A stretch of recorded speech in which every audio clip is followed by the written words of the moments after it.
Hello friends, last lecture में हमने preparation of amines complete कर लिया था। आज हम होफमैन मेथड को स्टडी करेंगे। होफमैन मेथड क्या होता है? जनरली हम इसमें सेपरेट करते हैं प्राइमरी, सेकेंडरी और टर्शरी अमाइंस को सेपरेट करते हैं। ठीक है, होफमैन मेथड क्या है? एक इम्पोर्टेंट मेथड है जो कि एग्जाम पॉइंट ऑफ व्यू से बहुत इंपॉर्टेंट है और एग्जाम में पूछा जाता है 2 या 3 मार्क्स के अंदर कि आप हमें बताओ होफमैन मेथड से कि प्राइमरी, सेकेंडरी और टर्शरी को कैसे सेपरेट करोगे। ठीक है, तो होफमैन मेथड में जनरली क्या होता है, हमारे पास क्या होता है? Diethyl oxalate, diethyl oxalate, diethyl oxalate होता है जिसको हम किसके साथ करवाते हैं? प्राइमरी अमाइन के साथ।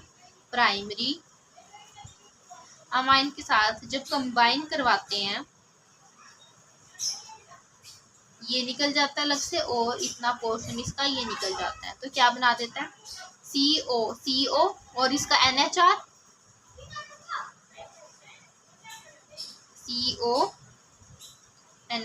ठीक है, और ये क्या निकल के 2 C2H5OH निकल के। ठीक है, तो ये अगर ये क्या बना देता है? Solid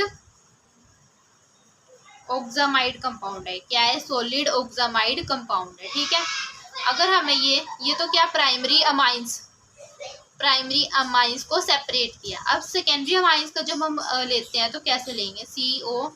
C2H5 C2H5 primary, secondary amine ले लेंगे HNR2।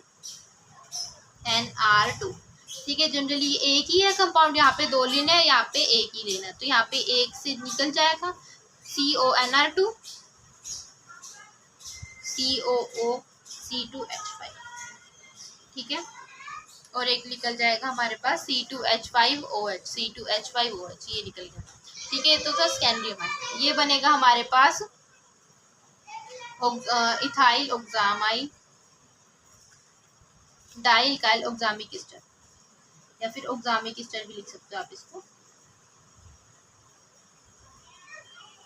ठीक है, अब देखो हमने क्या किया, सेपरेट कर लिया। टर्शरी जो अमाइन होते हैं वो रिएक्ट नहीं करते। देखो अब हमने क्या किया कि सेपरेट कर लिया कि हमारे पास कौन है, प्राइमरी है, सेकेंडरी है या फिर टर्शरी है। अगर वो प्राइमरी कंपाउंड होगा मिक्सचर में तो हमारे पास वो सॉलिड बनेगा, सॉलिड मास लाइक स्ट्रक्चर। अगर वो सेकेंडरी होगा तो वो क्या बनाएगा? लिक्विड ही बनाएगा। और अगर वो टर्शरी होगा तो रिएक्ट ही नहीं करेगा। ठीक है, अगर हमें पता चल गया कि ये प्राइमरी है तो प्राइमरी अमाइन थोड़ी है, वो सॉलिड एक्सामाइड है। इसको हमें प्राइमरी अमाइन में चाहिए, ये हमें प्राइमरी अमाइन में चाहिए। तो प्राइमरी अमाइन में कन्वर्ट करने के लिए इसको किसके साथ रिएक्ट करवाएंगे? एल्कली के साथ।